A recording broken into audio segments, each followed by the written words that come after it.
The telegram arrived on a Tuesday morning in the spring of 1882, and it was the kind of message that changed a person's life before they even finished reading it.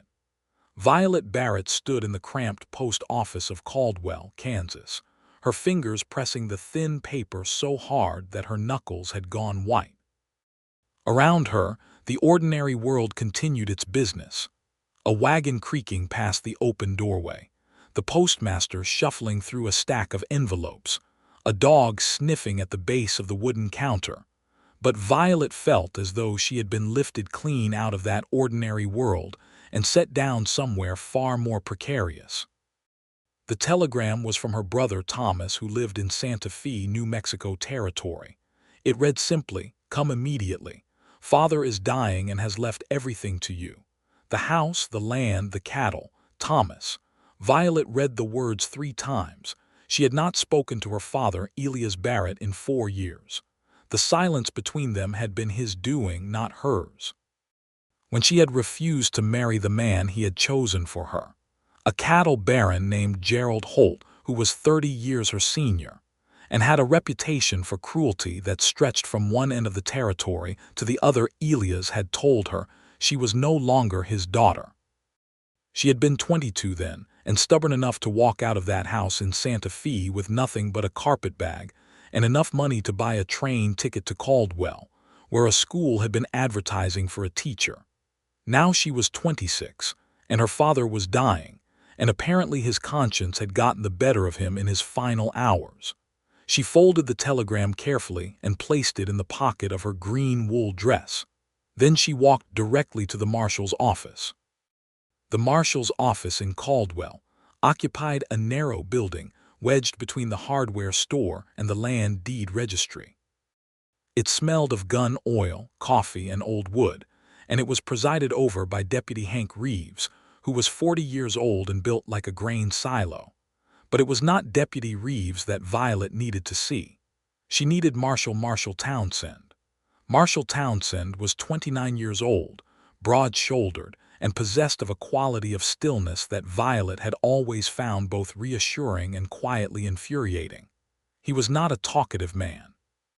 He observed the world with dark brown eyes that seemed to process information quickly and thoroughly before committing to any response. He had a jaw that looked as though it had been carved from the same limestone that formed the bluffs south of town, and he wore his marshal's star on the chest of a plain dark vest, with the kind of casual authority that suggested he had long since stopped needing the badge to prove anything. Violet had known him for 3 years. She had attended the same Sunday church services, had seen him in the general store, had exchanged polite conversation at the town dances she attended, and he invariably stood at the edge of, watching the room with that careful, measuring gaze. They were acquaintances in the way that people in small towns become acquaintances, familiar but not intimate, comfortable but not close.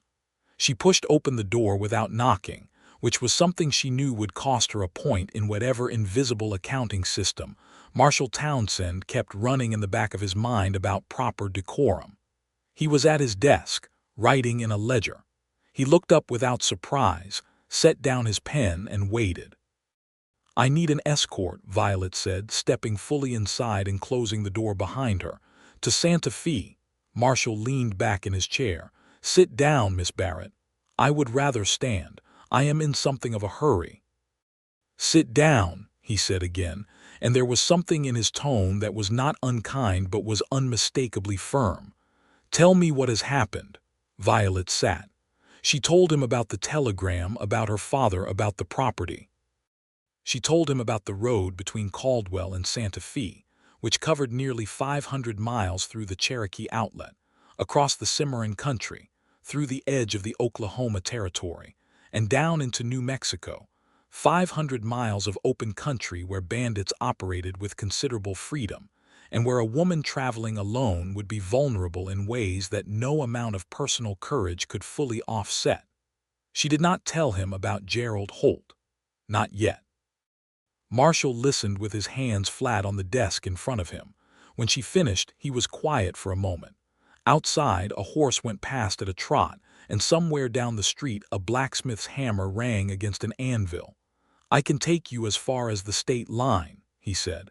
"That is the boundary of my jurisdiction, the line between Kansas and the Oklahoma Territory. I know where the Kansas border is, Marshal. Past that point you would be out of my jurisdiction," he continued, as though she had not spoken. "I could send a wire to Fort Reno and ask them to assign an army escort for the remainder of the journey." "How long would that take?" he considered. 3-4 days. Maybe longer. My father could be dead by then." She paused. "I know that sounds harsh, it probably is harsh, but I have not seen him in 4 years and I need to see him before he is gone." Something shifted in Marshall's expression. It was subtle, barely perceptible, but Violet had spent 3 years observing that face from across church pews and general store aisles, and she caught it. "When do you want to leave?" he asked. "Tomorrow morning, before dawn if possible." He nodded slowly. "I will need to arrange for Deputy Reeves to cover for me while I am gone. 2, perhaps 3 days to the state line.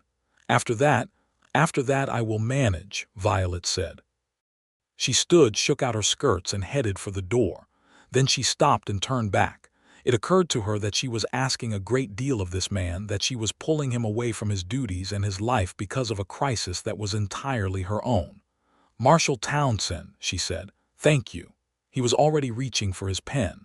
"Be at the livery stable at 4 in the morning, Miss Barrett. Bring only what you can carry on horseback." She nodded and left.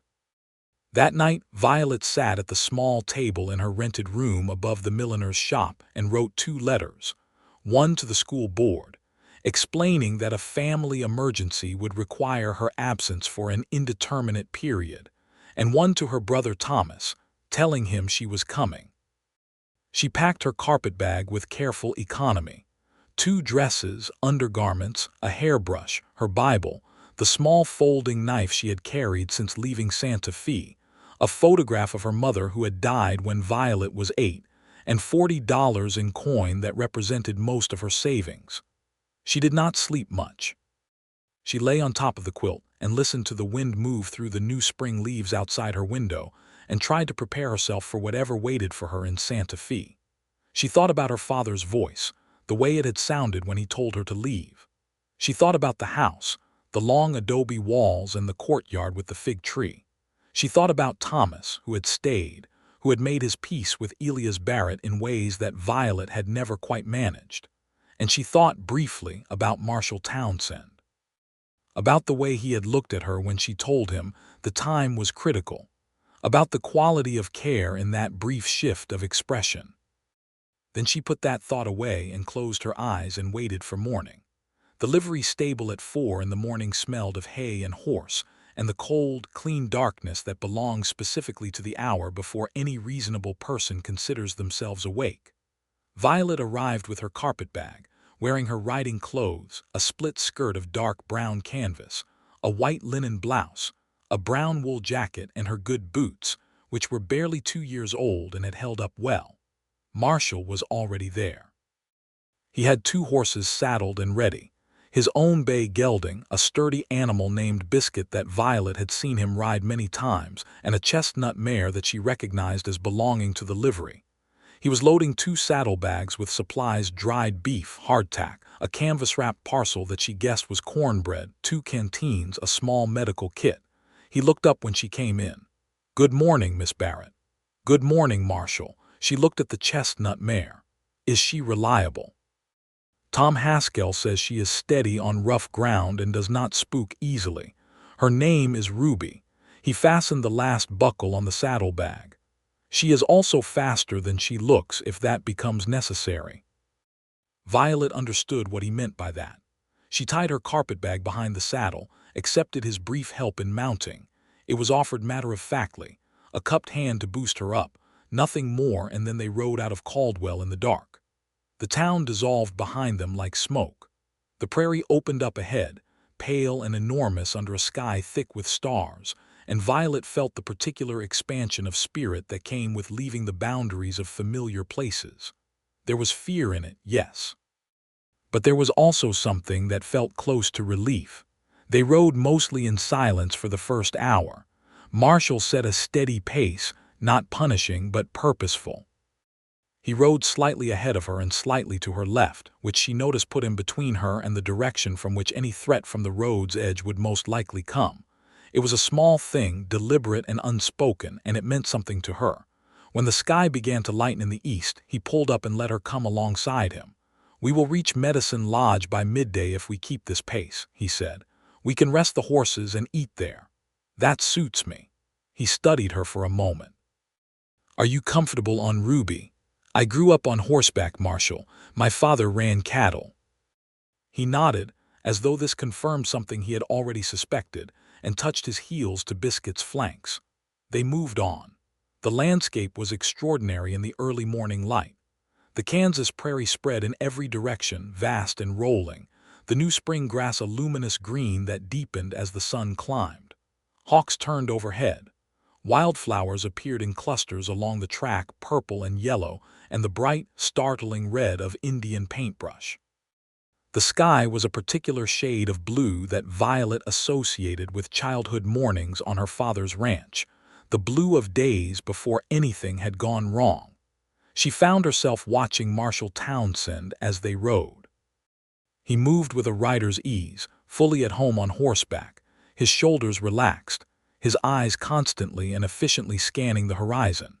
He wore a dark hat pulled low against the strengthening sun, a light gray shirt, the dark vest with the marshal's star, and plain canvas trousers tucked into boots that had seen considerable use. At his right hip rode a Colt single-action Army revolver, and she knew without looking that he would have a rifle in the saddle scabbard on Biscuit's left side. "How long have you been marshal in Caldwell?" she asked, more to break the silence than from genuine ignorance. She knew the answer more or less. "4 years," he said. "Came up from Wichita." "And before Wichita," a pause, "Texas. I rode with the Texas Rangers for 2 years." "That explains a few things." He glanced over at her. "What things?" "The way you sit a horse, the way you watch a room." She met his glance. "The way you were already at the livery this morning when I arrived. Rangers do not waste time." The corner of his mouth moved. It was not quite a smile, but it was in the general direction of one. "Most people in Caldwell have not noticed any of that." "Most people in Caldwell are not paying attention," Violet said. He turned his gaze back to the horizon, but the almost smile stayed. They reached Medicine Lodge just before noon. It was a small settlement, a handful of buildings, a well, a trading post, a place that served food and called itself a hotel, though it was really 3 rooms above a saloon. They watered the horses at the trough outside the trading post, tied them up, and went inside. The proprietor, a heavy-set woman named Mrs. Callahan, served them beans and salt pork and cornbread with coffee so strong it could have stripped paint. Violet ate with the appetite of someone who had been up since 3 in the morning, and Marshall ate steadily and without comment, watching the door with the habitual alertness of a man who had developed wariness as a survival mechanism rather than a choice. There were 3 other men in the room, a pair of drovers eating at the far table, and a thin man in a black coat sitting alone near the window, nursing a whiskey and reading a newspaper. Violet saw Marshall's gaze move over them, assess and settle. The drovers were unremarkable. The thin man in the black coat drew a second look. "Do you know him?" she asked quietly. Marshall picked up his coffee cup. "Not personally. He matches a description I received last month of a man named Claude Reeves." "Not related to my deputy. Claude Reeves is wanted in Sedgwick County for armed robbery." "Are you going to do something about that?" "If he gives me cause." He took a sip of coffee. "Right now he is reading a newspaper and drinking whiskey, and I am outside my jurisdiction and I am escorting a lady to the state line. One thing at a time, Miss Barrett." She looked at him. "Miss Barrett, you know you have called me that every time you have spoken to me for 3 years. My name is Violet." He set down his cup. He looked at her with those careful brown eyes, and there was something in his expression that she could not fully categorize, something measured and attentive and faintly surprised, as though she had done something unexpected. "Violet," he said. And nothing more, but the way he said it, quiet and deliberate, as though he were testing the weight of it, made the back of her neck warm. "And you are Marshall," she said, "which has always struck me as somewhat on the nose, given your profession." "My mother had a sense of humor," he said, "or a great deal of faith. I was never entirely sure which." She laughed. It was the first real laugh she had managed since reading the telegram, and it surprised her with its ease, the way it simply rose up without effort or calculation. The thin man in the black coat glanced over at the sound. Marshall looked at him once levelly, and the man looked back at his newspaper. They left Medicine Lodge an hour later, the horses rested, and the afternoon ahead of them warm and open. The mood between them had shifted, something had loosened in the exchange in the trading post. Some first small layer of formality had come away, and they rode more comfortably now, closer together, with the quiet that comes between people who have decided to be easy with each other. She told him about her school. She told him about the Birch twins, who were 8 years old and had an absolute genius for disrupting any lesson involving arithmetic, and about little Clara Whitmore, who was 6 and had already read further in the school reader than anyone Violet had ever taught. She told him about the way the schoolroom smelled in the winter, of chalk dust and wet wool and wood smoke from the iron stove in the corner. He listened. He listened in the same way he did everything, fully, without distraction, giving each word its proper weight. Then he told her something she had not known. He told her about a younger sister, Clara, who had died of scarlet fever when she was 9 years old and he was 12. He told her about the way she had liked to collect interesting stones and line them up along the windowsill of their house in East Texas, and about the way his mother had kept all of those stones after Clara was gone, had kept them on that same windowsill for as long as she lived. "I am sorry," Violet said. "It was a long time ago." A pause. "But I like hearing about your Clara, the one in your school. It is a good name." She looked at his profile against the afternoon sky. "It is a very good name," she agreed. They made camp that evening near a bend in the Cimarron River, where a stand of cottonwood trees provided both wood and windbreak. Marshall made a fire with the efficient economy of someone who had done it many hundreds of times. He set up a small camp, bedrolls at a proper and respectful distance from each other, the horses picketed on a long line where they could reach the water and the grass, the saddlebags arranged as a kind of low wall between the sleeping area and the open ground. Violet cooked. She had not asked if this was expected or wanted. She had simply taken charge of the food because she was the one who had thought to pack the dried apples and the small twist of dried sage, and because cooking gave her hands something to do. She made a pot of trail coffee and rehydrated the dried beef with a little water from the canteen and added the sage, which made it smell considerably better than it had any right to. Marshall sat across the fire from her, cleaning his revolver with the methodical care of a craftsman tending his tools. The firelight caught the angles of his face and made him look younger somehow. The habitual watchfulness relaxed into something closer to simple tiredness. "Tell me about Santa Fe," he said. She was quiet for a moment, pouring coffee into the tin cups. "It is beautiful. The light there is different from here. It is drier and sharper, and in the evenings the mountains go purple and red in a way that I have not seen anywhere else." She handed him his cup. "I miss it. I have missed it every day since I left." "Then why did you stay in Caldwell?" "Because I would not have been able to go back without accepting defeat, without admitting that my father had been right to drive me out." She looked at the fire. "He was not right. I want to be very clear about that. Gerald Holt was a cruel man, and I would have been miserable and probably worse as his wife. My father chose to see my refusal as stubbornness rather than survival." Marshall was quiet. "And now he is dying," she continued, "and he has decided, apparently, that he wants to give me something, and I do not know how I feel about that. I do not know if it is forgiveness or guilt or just the final accounting of a man trying to put his affairs in order." She paused. "But I am going. Because he is your father.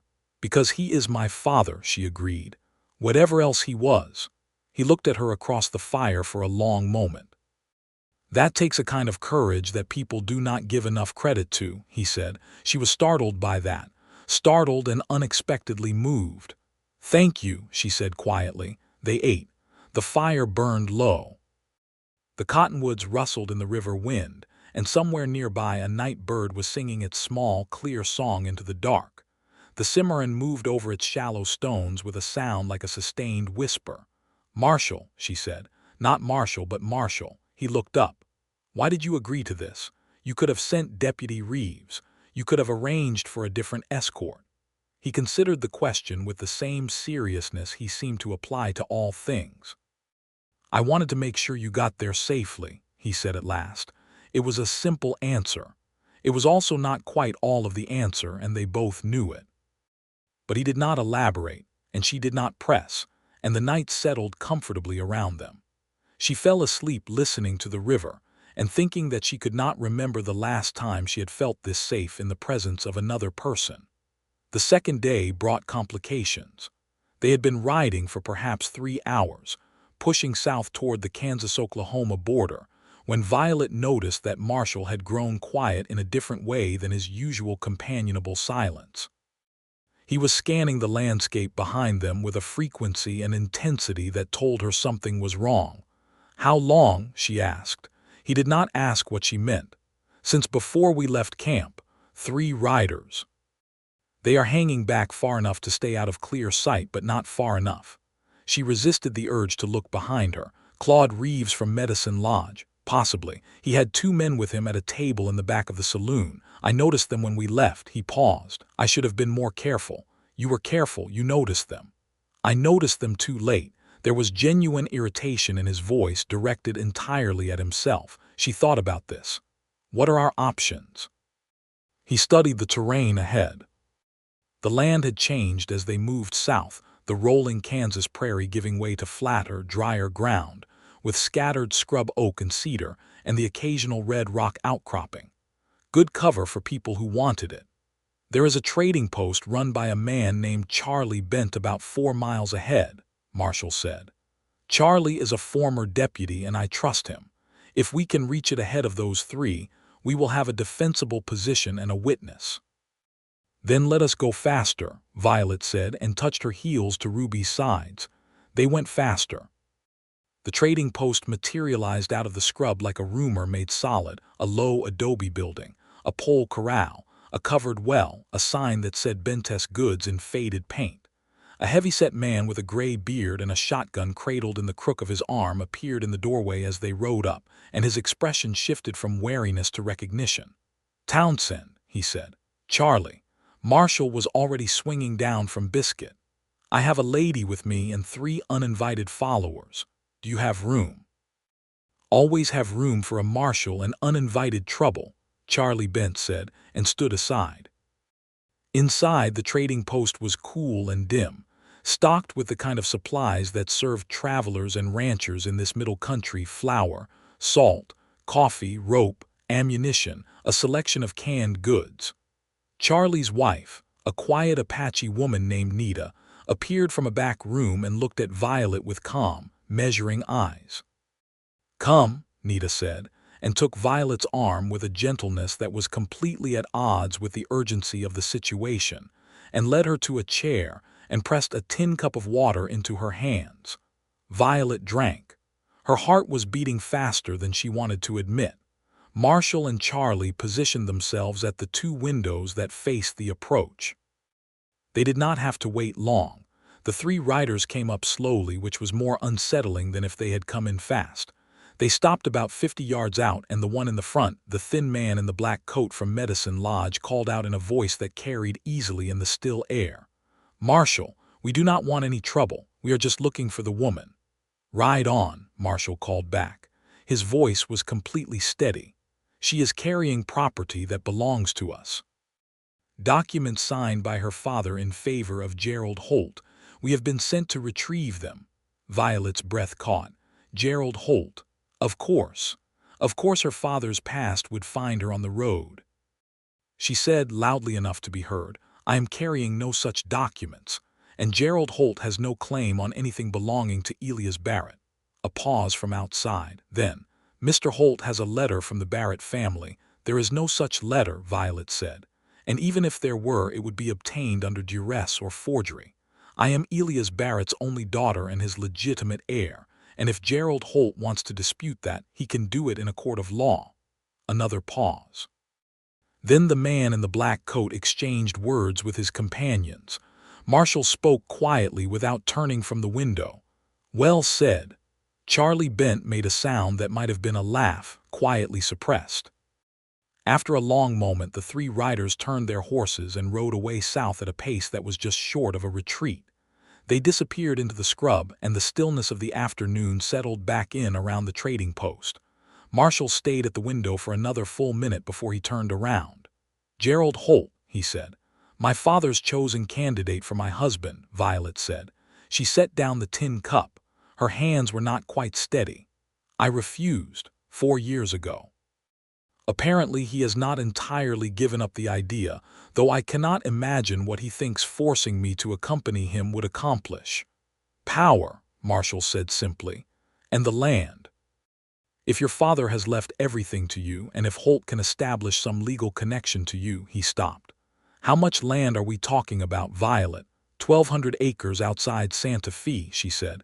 Good grazing land, a water source, a house. He was quiet for a moment, processing this. And Holt knew about the inheritance. I did not know about it myself until yesterday morning, but Thomas may have told people. She rubbed her face with both hands. Thomas and Holt have always been, she searched for the right word, friendly, in the way that two men become friendly when one of them has money and the other one wants it. Marshall looked at her steadily. Is your brother? Thomas is not a bad man, she said quickly. He is a weak man, which is different. He has always chosen the easier path. Staying with my father when I left was the easier path. Maintaining friendships with powerful men is the easier path. She paused. He sent me that telegram. He told me to come. I do not think he meant it as a trap, but it may have become one. Yes, she said, it may have. Nita appeared from the back room with a plate of food and set it on the counter in front of Violet without comment. Violet looked down at it, roasted corn, beans, something that smelled of dried chili, and felt her eyes sting unexpectedly. Thank you, she said. Nita looked at her with those calm, dark eyes. You are brave, she said. Her English was careful and precise. It shows in your face. Charlie Bent laughed outright at that.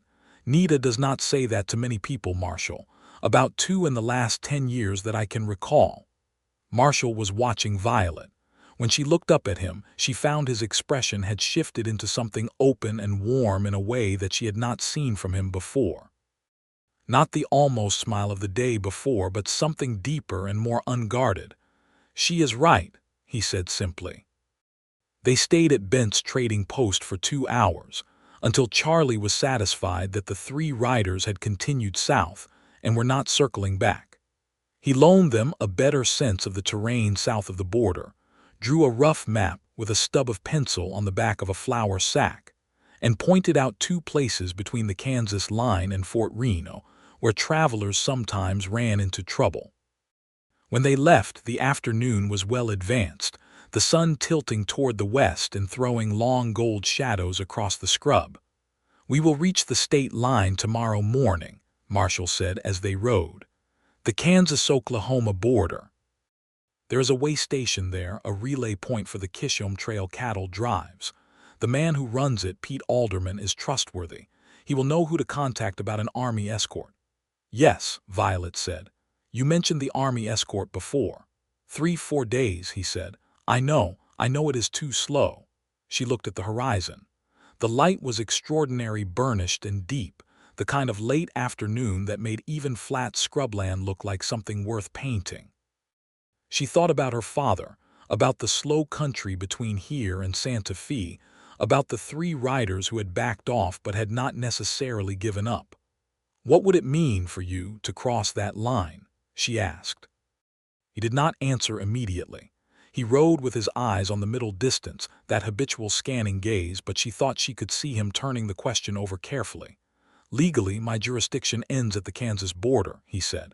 South of that line, I would be a private citizen. I would have no more authority than any other man.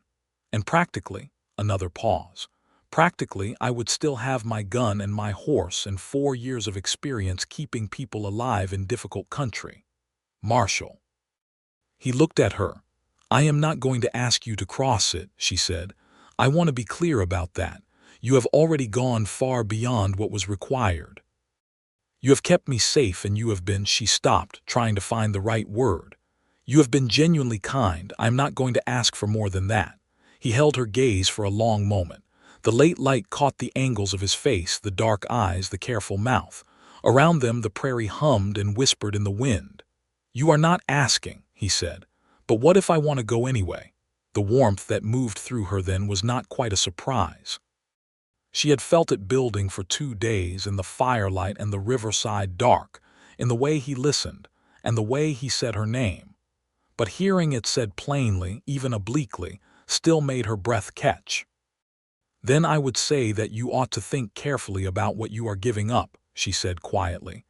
And I would say that a man does not often find a reason to give up the life he has built for himself, but when he does, he ought to have the sense to recognize it. She looked at him. He looked at her. The horses moved beneath them, steady and patient. We should ride, she said, because they should, and because she needed a moment to think, and because she was afraid that if she sat still on that road with the gold light pouring over everything and his eyes on her face, she might do something impulsive and undignified. They rode. That night they camped in a shallow draw near a spring that Charlie Bent had marked on his rough map. The spring was good and cold, and there were enough low cedars around the draw to break the wind, which had picked up after sunset and carried a chill that belonged more to March than April. Violet had wrapped herself in the extra blanket from her saddlebag by the time Marshall got the fire going, and she sat close enough to it that the warmth was immediate and grateful. She was aware of him in a way that had nothing to do with fear or caution. She was simply, thoroughly, aware of him, of the way he moved around the fire, the way he sat, the way his voice sounded when he spoke. It was the awareness that belongs to the early stages of something that cannot be taken back, the awareness that announces itself like a finger laid gently against a bruise. There it is. Tell me something about yourself, she said, something that is not about marshalling or Texas. He looked at the fire for a moment. I play the guitar, he said. She blinked. You do not. I do, badly. My father played it and I learned from him. I am competent enough that people do not leave the room, but not skilled enough that they stay on purpose. The almost smile again, fuller this time. I left the guitar in Caldwell. I do not bring it on duty. I suppose that is professionally appropriate. She studied him. What else? I keep bees, he said. I have 4 hives behind the marshal's office. Hank Deputy Reeves thinks this is eccentric. He may be right. That is wonderful, Violet said with genuine delight. I have always found beekeeping fascinating. My grandmother kept bees. Then you understand the appeal. I understand that it requires patience and gentleness and a willingness to accept occasional pain, she said, which seems consistent with your other qualities. He looked at her. In the firelight his eyes were very dark and very warm. What qualities are those? She thought about it honestly. You are patient. You are careful. You are kinder than you want people to know. She paused. And you are brave in a way that is not loud, which is, I think, the best kind of brave. A long silence. The fire snapped. The wind moved through the cedars overhead. Violet, he said, and there was something in his voice, a weight, a care, a quality of deliberateness that made the words sound like the beginning of something rather than just an address. Yes, she said. I want to cross that line with you. She held very still. You have thought about this. I have thought about very little else since Medicine Lodge. She looked at the fire, then at him. He was watching her with that full, careful attention, the kind that left no room for anything false or performed. It was the most honest gaze she had ever been under. And your life in Caldwell, she said. Your position. I am 30 years from being too old to start over. I am not tied to Caldwell by anything but habit and a modest salary and 4 beehives. He paused. And I have never, in 4 years of living in the same town as you, found the right moment to tell you that you are the most remarkable woman I have ever encountered. So perhaps this is the right moment, even if the circumstances are irregular." Her throat felt tight in a way that had nothing to do with sadness. She pressed her hands together in her lap and looked at him steadily, this man who was straightforward and brave and kept bees and played the guitar badly and had ridden out of Caldwell before dawn to keep her safe. "I think," she said carefully, "that it would be wise for us to reach Santa Fe and conclude the business of my father's estate before we discuss what comes after." "I agree with that completely," he said, "but you should know where I stand." "I know where you stand," she said softly. "And I am glad that you told me." She did not say the rest of it. She did not say that she had noticed him 3 years ago, on a cold November morning when she had dropped a stack of school books in the street, and he had stopped his horse and dismounted and helped her gather them, one by one, with that careful attention of his.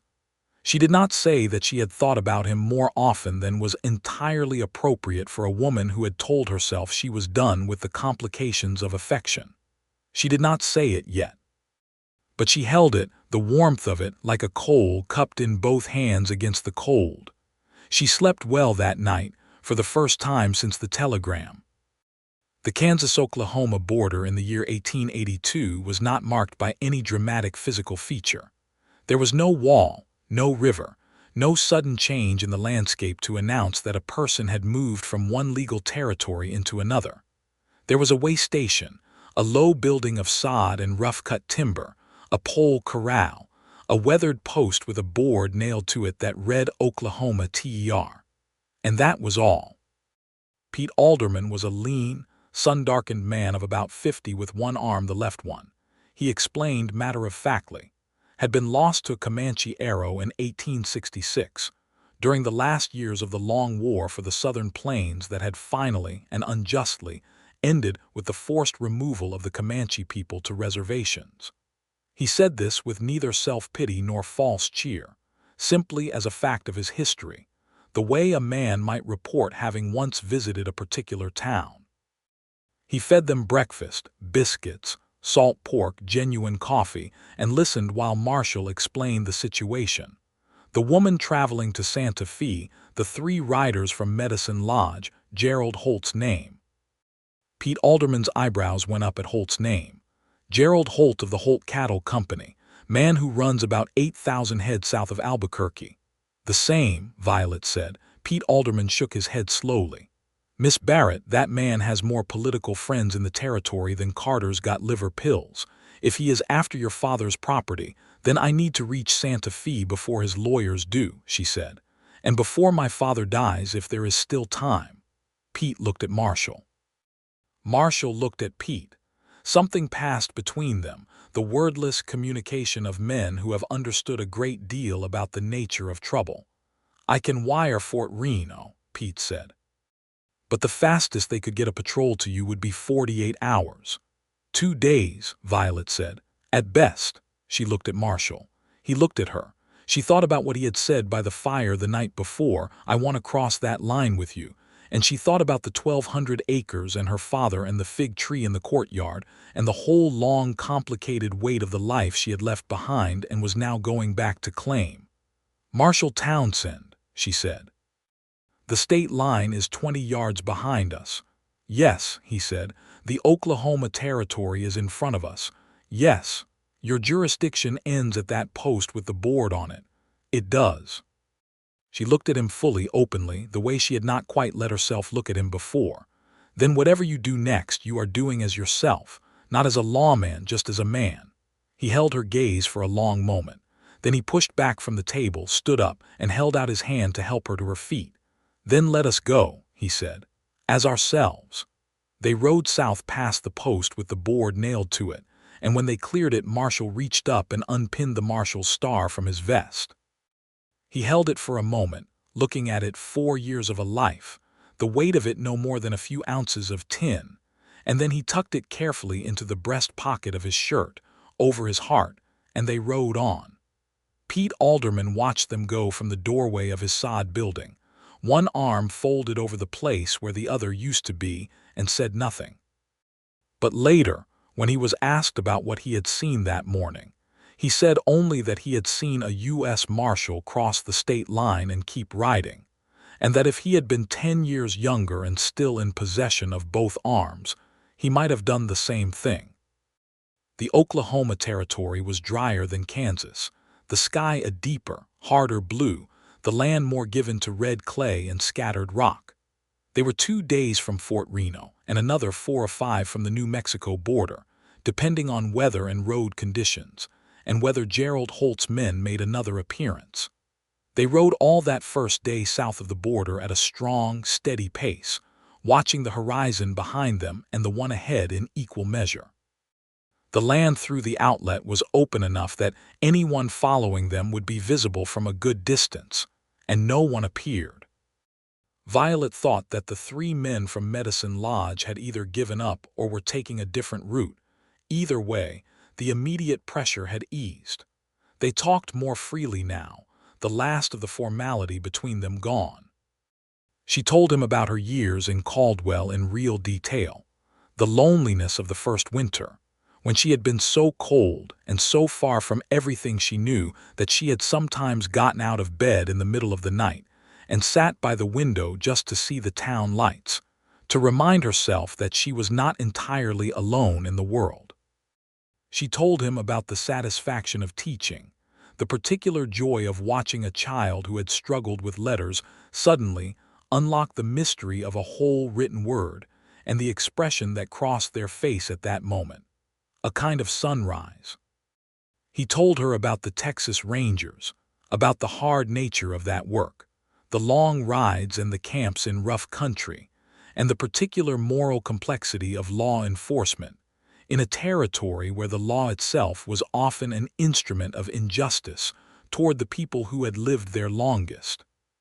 He said this with a directness and honesty that surprised her. It was not the kind of admission she expected from a man who had spent years as a lawman, the acknowledgement that the badge he wore could be both a tool of justice and a tool of someone else's agenda. "You think about these things," she said, "more than most men in your position would. A man who does not think about the harm his position can do is a man who will eventually cause it," he said, without even meaning to. She thought about the forced removal of the Comanche people that Pete Alderman had mentioned. She thought about the Apache woman at Bent's trading post Nita, who had called her brave and pressed food into her hands with such quiet grace. She thought about the way the land they were riding through had belonged, within living memory, to people who had been systematically and violently dispossessed of it, and the way the law had been used as one of the primary instruments of that dispossession. "I am glad you think about it," she said. They camped the second night near a dry creek bed, where enough water pooled in the rocks to fill their canteens. The stars over the Oklahoma Territory were extraordinarily dense and brilliant, the Milky Way a broad river of light from one horizon to the other. Violet lay on her back for a long time after dinner, looking at them. Marshall sat beside her, close enough that she could have reached out and touched his hand. She was thinking about doing exactly that. "Marshall," she said, "yes. I am not very good at being cautious about things that matter to me." He turned his head to look at her. "I know. I am saying that because I think I am in danger of feeling a great deal more for you than is perhaps wise at this particular moment in my life." She paused. "I'm about to go home to bury my father and contest a claim on his estate and face down a powerful man who has apparently decided he has some right to my future. It is not an ideal time to develop a serious attachment."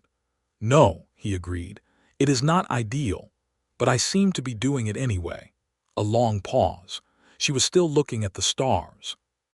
Then she felt his hand cover hers on the ground between them, warm and steady, his fingers wrapping around hers with a quietness that matched everything else about him, nothing forced or rushed, just a simple, certain presence. "So am I," he said. She turned her head and looked at him. He was looking at the stars too, his profile clean against the dark sky, and there was something so genuinely peaceful in his expression that it made her chest ache. She did not say anything else. She did not need to.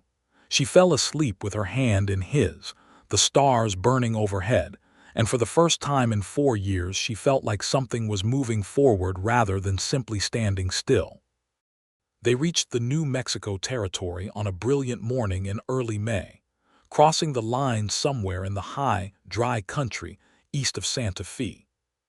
The mountains that rose to their west were the same mountains Violet had grown up looking at, the Sangre de Cristos, the blood of Christ, which turned red and purple in the evening light with an intensity that justified their name. She stopped Ruby on a rise and looked at them for a long moment. Marshall stopped beside her. "There they are," she said quietly. He looked at the mountains, then at her face. The expression he saw there, the love and the grief and the complicated homecoming of it all moved him visibly. "Beautiful," he said, but he was not looking at the mountains. She felt the warmth of his gaze and let herself feel it fully, without deflection or qualification. Then she straightened her shoulders and touched Ruby's sides and rode toward Santa Fe. Thomas Barrett met them on the road outside his father's house. He was a thinner version of Violet, the same dark hair, the same fine-boned face, but with a quality of anxiety about him, a restlessness in the eyes that Violet recognized from childhood. He was 30 years old and looked older, and when he saw her his relief was so obvious and so nakedly honest that she could not hold her complicated feelings about him to the forefront. She dismounted and he embraced her and she let him, and over his shoulder she could see the house, the long adobe walls, the courtyard gate, the fig tree visible through the ironwork, taller now than she remembered. "He is still alive," Thomas said, pulling back. "Barely. The doctor says it is a matter of days. Then I am in time." "You are in time." He looked at Marshall. His eyes went to the vest, to the place where a marshal's star was conspicuously absent. "And this is Marshal Townsend," Marshall said, extending his hand. "I am with your sister." Thomas shook his hand with a wariness that was understandable given the circumstances. "Violet wrote me nothing about." "There was no time to write," Violet said.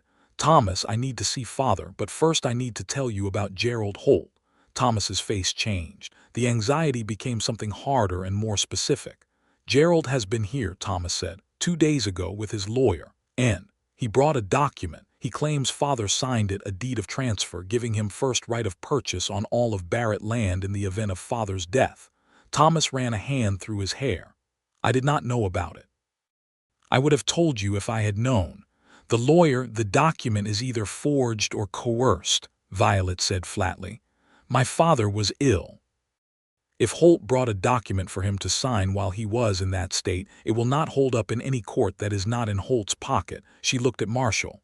"Can you—" "I am not a marshal here," he said, "but I know something about legal documents and something about men like Holt. Is there a judge in Santa Fe you trust?" This question was directed at Thomas. Thomas thought. "Judge Caleb Morrison. He was a friend of Father's. He is honest."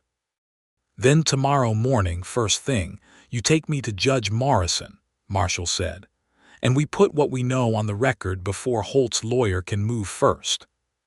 Thomas looked at him for a long moment, this quiet, steady man who had arrived without any official status, but with a certainty and clarity of purpose that Thomas Barrett had rarely encountered in his 30 years of taking the easier path. He nodded. "All right," Thomas said. "Come inside."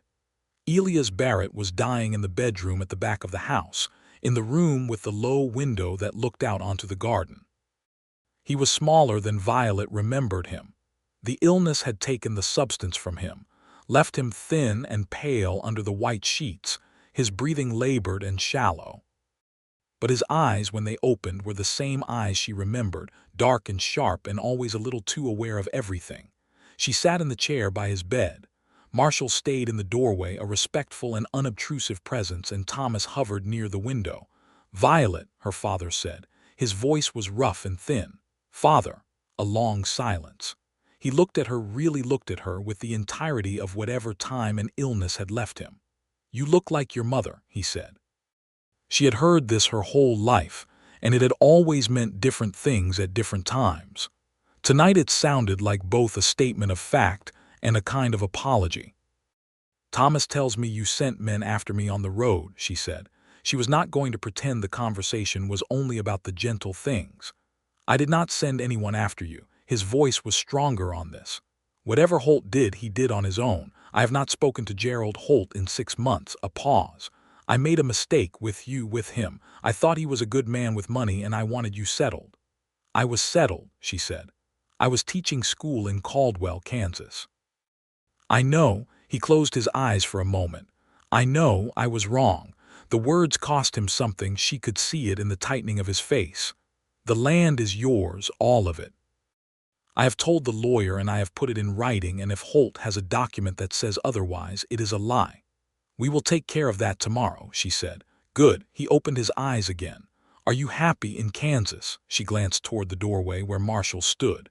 He was looking at the wall rather than at them, giving them what privacy he could in the small room. I think I am going to be happy here, she said, if you will let me come back. Her father looked at her for a long time. Then he reached out one thin hand and she took it, and they held on to each other in the quiet of the room, while the sun moved across the low window, and the fig tree stood its patient watch in the courtyard outside. Elias Barrett died 3 days later in the early morning, with Violet and Thomas on either side of him. It was peaceful, as those things sometimes were, a gradual quieting, like a fire burning down to ash. Violet held his hand until it was cold, and then she sat with it a while longer, not ready to let go of the fact of him, the complicated, difficult, irreplaceable fact of her father. Marshall was in the main room when she came out. He stood when she appeared, and without saying anything he crossed to her and put his arms around her, and she put her face against his shoulder and allowed herself to cry properly, fully, without managing or restraining it. He did not say anything. He simply held her, steady as a tree in wind, while she cried out the accumulated grief of 4 years of silence and the final grief of the end of it. Meanwhile, the business with Gerald Holt was unfolding in the offices of Judge Caleb Morrison. The judge was a white-haired man of 65 with the kind of dry, penetrating intelligence that Texas-born lawyers often developed after 30 years of watching men try to bend the law into shapes it was never meant to take. He listened to Thomas's account of Holt's visit and the alleged document. He read the letter that Marshall had dictated to him, not as a marshal, not with any official standing, but as a witness to the events of the road, and as a man who had examined the document that Holt's lawyer had presented to Thomas and found 2 things wrong with the handwriting and 1 thing wrong with the date. This deed, Judge Morrison said, tapping the document on his desk, was purportedly signed by Elias Barrett on the 14th of April of this year. On that date, by the testimony of his attending physician, Elias Barrett was too ill to hold a pen. He looked at Holt's lawyer, a smooth man named Crandall who had been getting progressively less comfortable throughout the proceeding. Do you wish to maintain that this document is authentic, Mr. Crandall? Crandall said that he would need to consult with his client. Take as long as you need, Judge Morrison said pleasantly. I have Elias Barrett's own signed and witnessed statement, prepared 10 days ago and deposited with this court, confirming that his daughter Violet Barrett is his sole heir and that no document of transfer exists. Any challenge to that statement will be heard in open court, where I will be delighted to examine this deed's authenticity in considerable detail. Crandall took his leave within the hour. Gerald Holt, according to Thomas, departed Santa Fe 2 days later, and as far as anyone could subsequently determine, he did not come back. The week after Elias Barrett's funeral was one of the most strangely peaceful weeks of Violet's adult life. She and Thomas spent their days going through their father's papers, cataloging the property, meeting with the ranch foreman, a steady, reliable man named Ignacio who had been working the Barrett land for 15 years, and making decisions about what would be kept and what would be sold and how the cattle operation would continue. And Marshall was there. He was there in the morning when she came down to the kitchen cooking eggs with a competence that suggested he had been fending for himself for years. He was there in the evenings, sitting on the low wall of the courtyard under the fig tree, which was coming into leaf with the particular urgency of spring. He was there at the table when she and Thomas talked through the details of the estate, quiet and attentive, offering a word when it was useful and withholding it when it was not. Thomas, who had initially regarded him with a mixture of wariness and embarrassment, had revised his opinion considerably by the end of the third day. He told Violet, in the blunt and slightly awkward way of a man who is not practiced at emotional honesty, that he thought Marshal Townsend was one of the steadiest men he had ever met. "High praise from you," Violet said. "I know," Thomas said. "I mean it." On the fifth evening, Violet found Marshall in the courtyard alone, sitting on the wall with the last of the sun painting everything gold and amber. He had taken off his hat and set it beside him, and he was looking at the fig tree with an expression of uncomplicated appreciation. She sat beside him. Their shoulders touched. Neither of them moved away. "You have not talked about what comes next," she said. "I did not think it was my place to bring it up," he said. "You have had a great deal to manage." "I have," she looked at the fig tree. "The ranch is mine now, 1,200 acres, a house. Cattle operation that, according to Ignacio, turns a reasonable profit in years when the weather cooperates." A pause. "It needs attention. It needs someone with a steady hand and good judgment." "It does," he agreed. "Thomas does not want it. He is happy in his situation in town. He sells provisions to the army and makes a comfortable living and prefers not to get his hands dirty." She smiled slightly. "That is not a criticism. It is simply an accurate description." "I understand." She turned to look at him. He was watching her with that full, attentive gaze, and there was a warmth in it now that was no longer guarded at all, that had come fully into the open somewhere between Caldwell and here, somewhere in the firelight and the starlight and the long days of riding side by side. "Marshall," she said, "you crossed a state line for me. You gave up your jurisdiction. You came 500 miles from the life you had built." "I did," he said. "And I need to ask you, do you want to go back to Caldwell? To the job, the beehives, the guitar that you play badly?" He was quiet for a moment. In the fig tree above them, a bird was settling in for the night, making small domestic sounds among the leaves. "I want to be where you are," he said. "That is the only answer I have, and it is the truest one." She looked at him for a long, clear moment. The golden light was in his hair and on his face and in his eyes, and the courtyard around them smelled of adobe dust and fig leaves and the faint sweetness of the spring evening air. "Then stay," she said. He reached up and touched her face, one hand, gentle and sure, his thumb tracing the line of her cheekbone, and she covered his hand with hers and held it there. He kissed her in the light of the Santa Fe evening, under the fig tree in her father's courtyard, and it was exactly the kind of kiss that people write about and rarely find, unhurried and certain, and full of the particular tenderness that comes from two people who have spent a considerable time paying close attention to each other. When they drew back, she was smiling, and so was he, genuinely and fully, the kind of smile that made her realize how rarely she had seen it on his face and how much it transformed him, opened him up, showed the warmth that had always been there behind the careful exterior. "I should tell you," he said, "that I intend to ask you to marry me, but not today. You have buried your father this week, and I am not in the habit of rushing things that are important." "When?" she asked. "When the estate is settled and you have had time to breathe and you are certain of what you want from the life ahead of you." He paused. "I want to make sure I am a choice and not a convenience." She looked at him steadily. "Marshal Townsend, you are the least convenient thing that has ever happened to me. I rode 500 miles through hostile territory because my father was dying, and instead of arriving exhausted and frightened and alone, I arrived with a man who organized my legal defense and cooked my eggs and held me while I cried." Her voice caught slightly on the last word. "You are the furthest thing from convenient." He looked at her for a long moment, his eyes warm and serious. "Then I will ask you tomorrow," he said. She laughed, the same easy laugh that had surprised her in Medicine Lodge, and he reached out and tucked a strand of her hair back from her face with the careful attention of someone who intended to be doing that for a very long time. He asked her the next morning before breakfast in the kitchen of the Barrett house, without flowers or ceremony.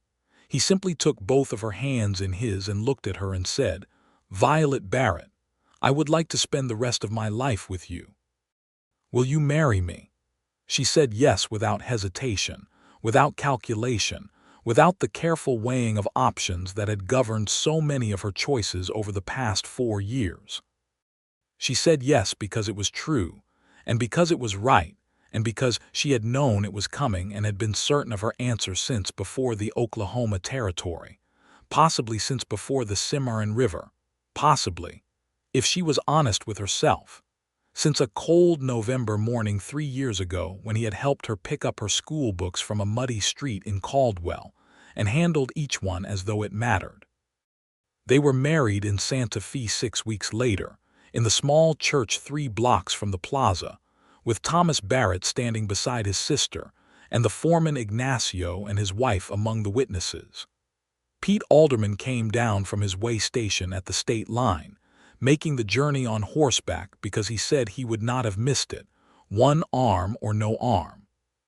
He wore his Sunday coat, which was 10 years old and slightly too large, and he shook Marshall's hand with his remaining one and told him that he was the smartest man he had ever seen in the act of crossing a state line. Marshall had written to Deputy Hank Reeves in Caldwell, explaining his situation and tendering his resignation and asking Reeves to send along his guitar and what remained of his belongings. He had also, with some careful arrangements by letter, transferred the 4 beehives to a neighbor who had expressed interest in keeping them, with the instruction that 2 of them were to be named Clara and Violet. This information made Violet cry, the quick, bright tears of someone who has been unexpectedly moved rather than grieved. Reeves wrote back a letter that was generous and a little bewildered and contained, at the end, the single sentence, "I always thought you were waiting for something, Marshall. I am glad you found it." The ranch required work. The 1,200 acres of Barrett land outside Santa Fe had been managed competently by Ignacio, but Elias Barrett's illness had left things in some disorder, and Marshall threw himself into the work with the same focused energy he had brought to law enforcement. He learned the land, the drainage patterns, the grazing rotations, the behavior of cattle in the high desert heat, the particular challenges of running a water supply from the acequia that fed the property. He learned Spanish from Ignacio, who was a patient and exacting teacher, and he learned it well enough within a year that the ranch hands stopped smiling at his mistakes. Violet ran the household and continued to teach. The Santa Fe school had a position open, and she took it without hesitation, and she brought the same dedication to those children that she had brought to the children in Caldwell. The same belief that a book opened was a life expanded, that the gift of literacy was the gift of possibility. They were happy.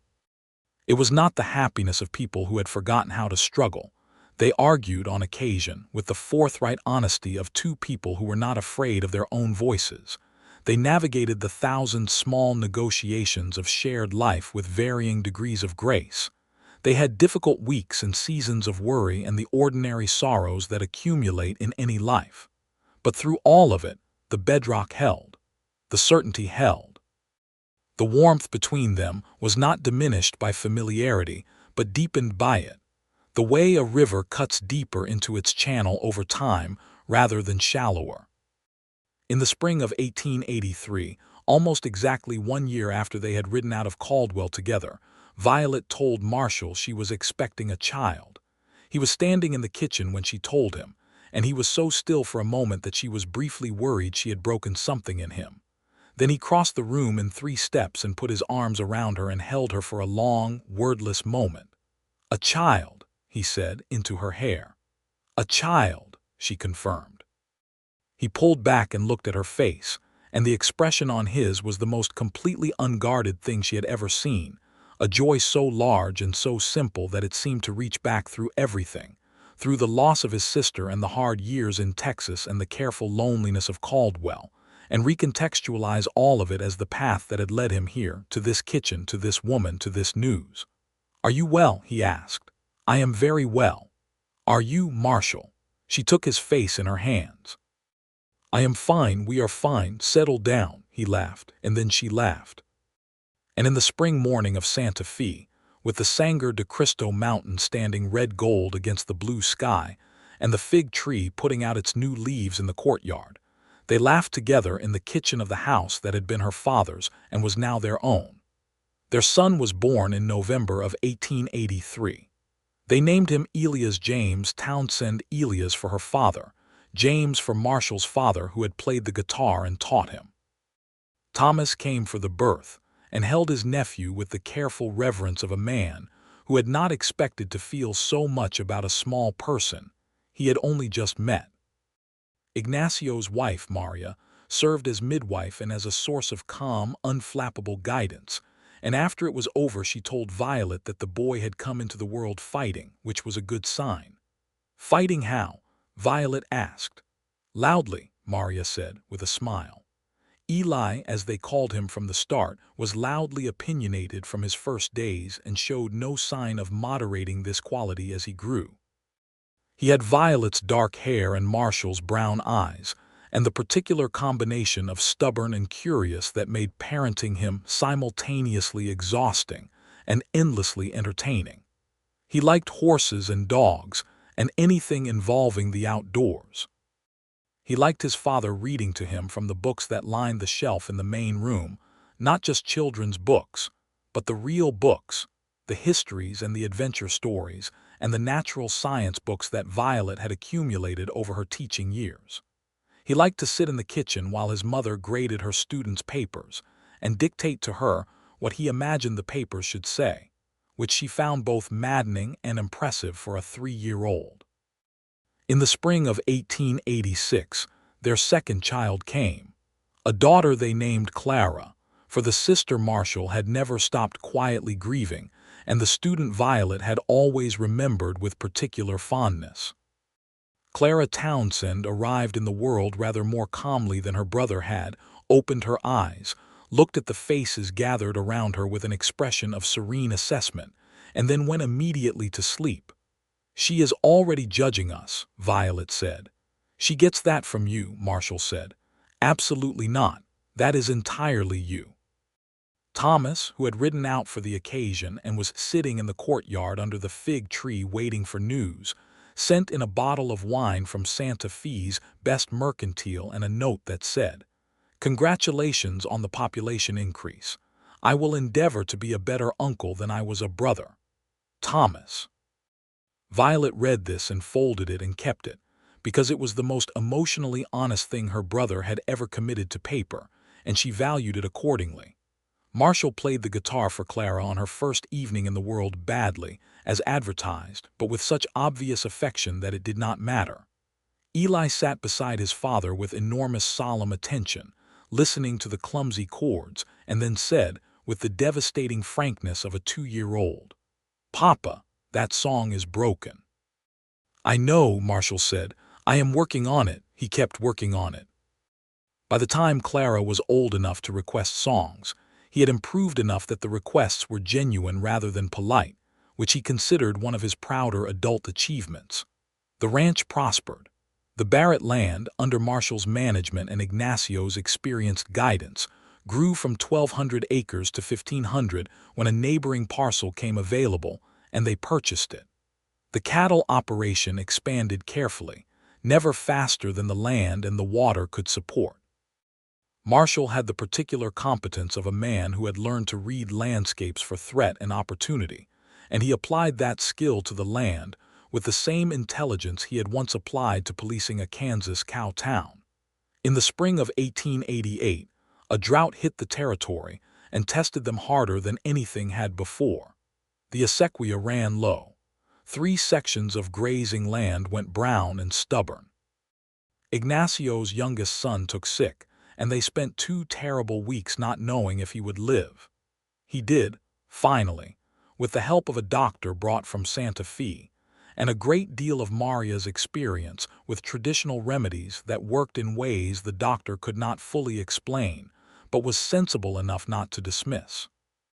Through the drought, through the worry, through the season of reduced profits and hard decisions, Violet and Marshall held to each other with the steady grip of people who have been tested before and know the strength of the grip that is available to them. They argued twice in the worst week's real arguments, about money and risk, and the degree to which they could help the ranch hands who were suffering along with them. And both times they came back to the table and talked it through until they reached something they could both stand on. When the drought broke, not dramatically with a single drenching storm, but gradually, the rains coming back in small increments over the fall and winter, the land slowly regreening, they stood together on the rise behind the house and watched it happen. "We kept it," Violet said. "We kept it," Marshall agreed. She leaned her head against his shoulder. He put his arm around her. Below them, the Barrett land stretched south and west, the cattle visible as distant moving shapes on the recovering grass. Eli was down there somewhere with Ignacio's eldest son, learning something about fencing that would probably result in a scraped hand and a story at dinner. Clara was in the courtyard, almost certainly up in the fig tree, from which she had taken to regarding the world with her characteristic serene authority. "I have been thinking," Violet said. "That is generally a productive activity. What about the school? The teacher who took over the class I left when Eli was born, she is leaving in December, going back to her family in Missouri." She paused. "I have been thinking I would like to go back to teaching." He looked at her. "Then go back. The children need someone at home. Maria's daughter Rosa is 17 and has been asking me every week for the past 2 months if we know of any work. She is good with Eli and Clara, and she is trustworthy." He turned to look at her fully, the way he always looked at her, completely, without reservation. "Violet, go back to the school. You were born for it." She looked up at him. "How do you always know the right thing to say?" "I do not," he said. "I know the wrong thing to say in approximately equal proportion. I have simply had enough years with you to learn which is which." She laughed, tipped her face up to his, and kissed him in the clean air of the recovering land, while the mountains stood red and purple and certain behind them. She went back to the school that December, and the children of Santa Fe in those years grew up with a teacher who believed completely and without qualification in the capacity of every one of them, regardless of background, regardless of the language spoken at home, regardless of the social arrangements that had already begun sorting them by the time they were old enough to sit at a desk. She taught the children of ranch hands alongside the children of merchants. She taught the children of Ignacio's family alongside the children of the Anglo families who had been in Santa Fe for 3 generations. She taught in English, and in the Spanish she had learned from her childhood on the Barrett Ranch and refined in the years of her return, and she did not accept the proposition that any child was beyond reach.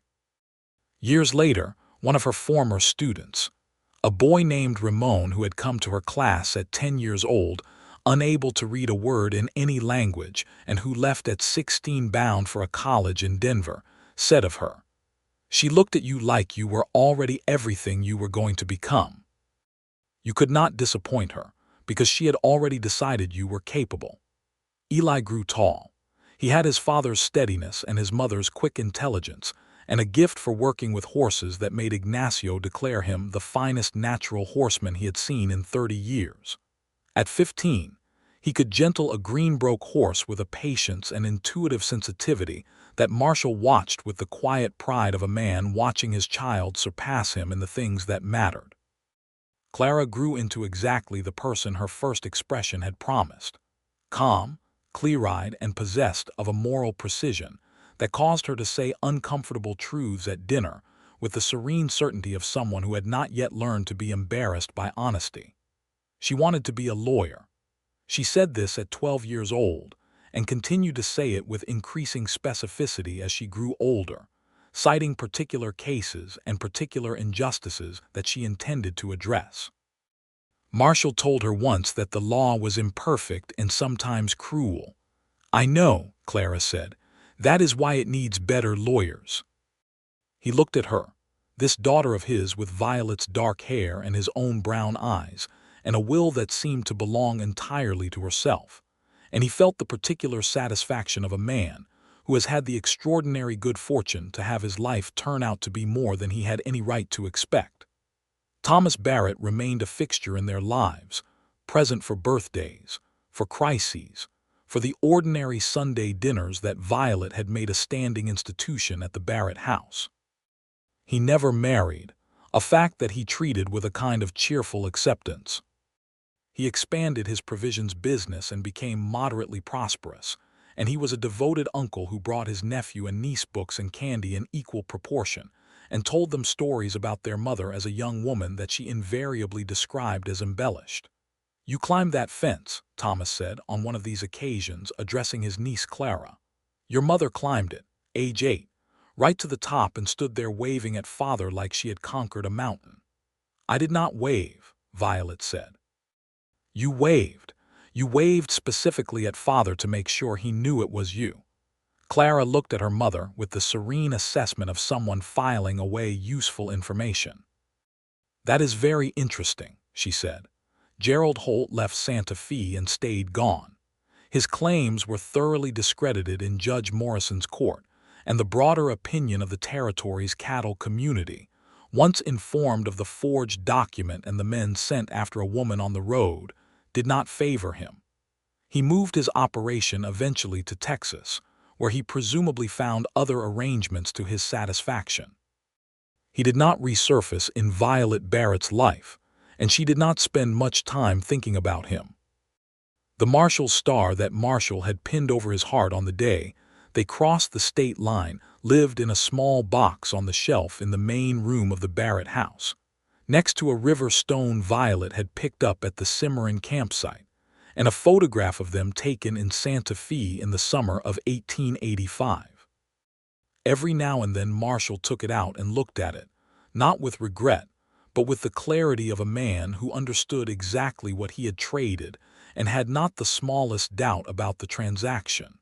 He had traded jurisdiction for belonging. He had traded a lawman's solitary vigilance for the daily, complicated, endlessly rewarding work of being part of something, a marriage, a family, a piece of land, a community. He had traded the marshal's office in Caldwell for this, the fig tree in the courtyard, the children at the table, the woman beside him in the evenings when the mountains went purple and the light went gold and the day lay down around them like a satisfied animal. He did not think of it as giving something up. He thought of it as finally arriving somewhere.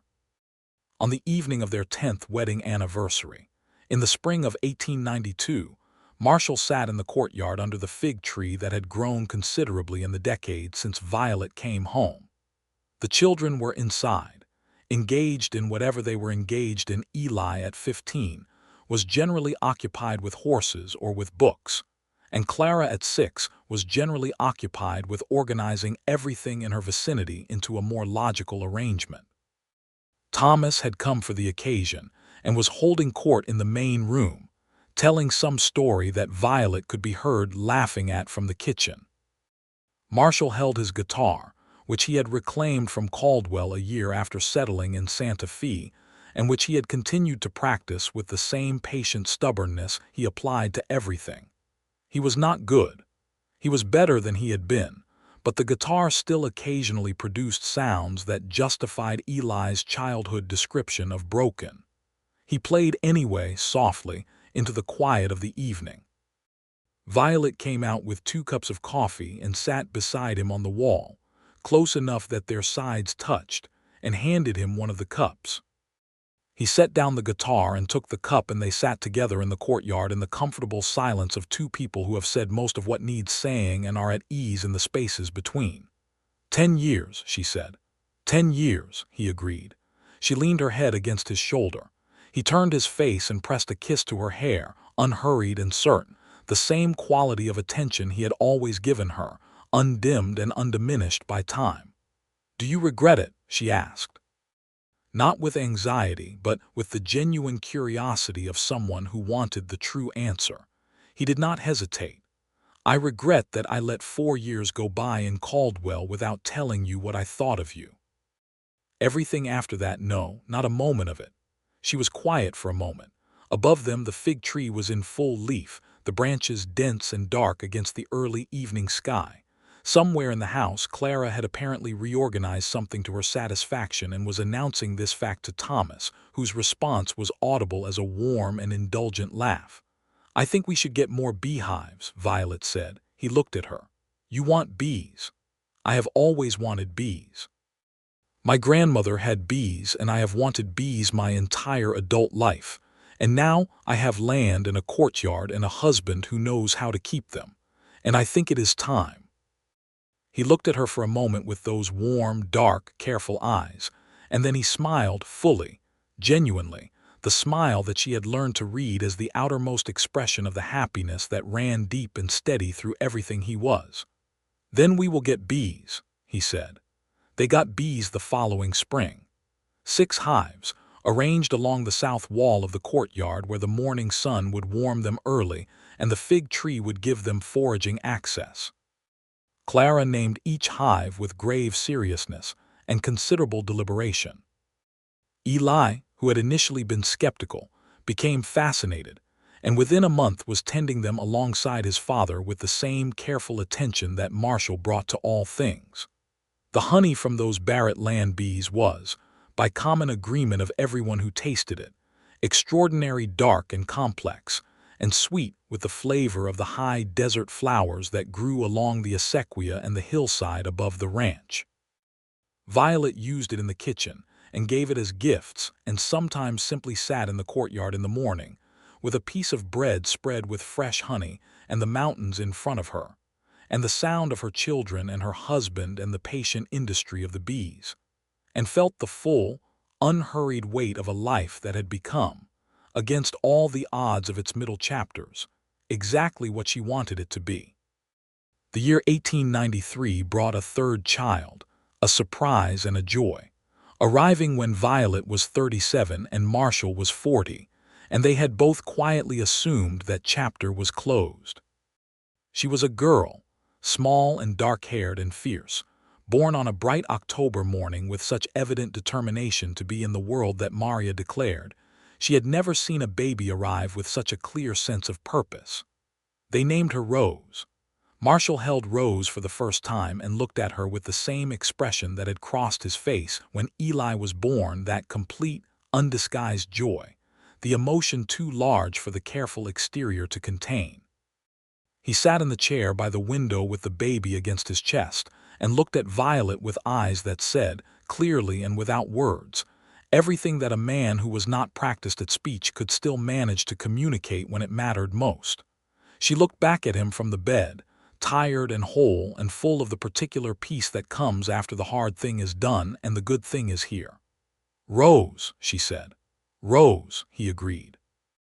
Outside, through the window, the fig tree stood in the October light, its leaves beginning their fall, gold and amber against the blue sky. The mountains were behind it as they always were, the Sangre de Cristos wearing their autumn colors, red and purple and gold, the same mountains that Violet had looked at from a rise in the road on the day she came home and thought, there they are. There they were. There everything was. The house, the land, the children, the man beside her, all of it arrived at through 500 miles of open country and one state line crossed and no return journey made, because there had been nothing to return to that mattered more than what waited ahead. The Marshall's star stayed in its box on the shelf. The guitar grew slowly better. The bees made their honey in the courtyard. The fig tree put out its leaves every spring and dropped them every autumn and put them out again, faithful and patient and without judgment, over the long, good years. And Violet Barrett, who had once left Santa Fe with nothing but a carpetbag and enough money for a train ticket to Kansas, who had taught school and been stubborn and refused a cruel man and survived her own exile and come home to bury her father and claim her life, Violet Barrett Townsend, on the last evening of that extraordinary year, sat in her courtyard with her husband's arm around her and her 3 children in the lamplit house behind her, and the mountains standing their timeless watch in the distance, and thought that she had not known, on that cold Kansas morning when she walked into a marshal's office with a telegram in her fist, how much was coming. She had not known that a quiet man with careful eyes was going to cross a line with her and never come back, and that this would turn out to be not a loss, but the foundation of everything good that followed. She had not known, but she was glad, with every particular and specific and daily renewed gladness of which she was capable, that it had happened exactly as it had.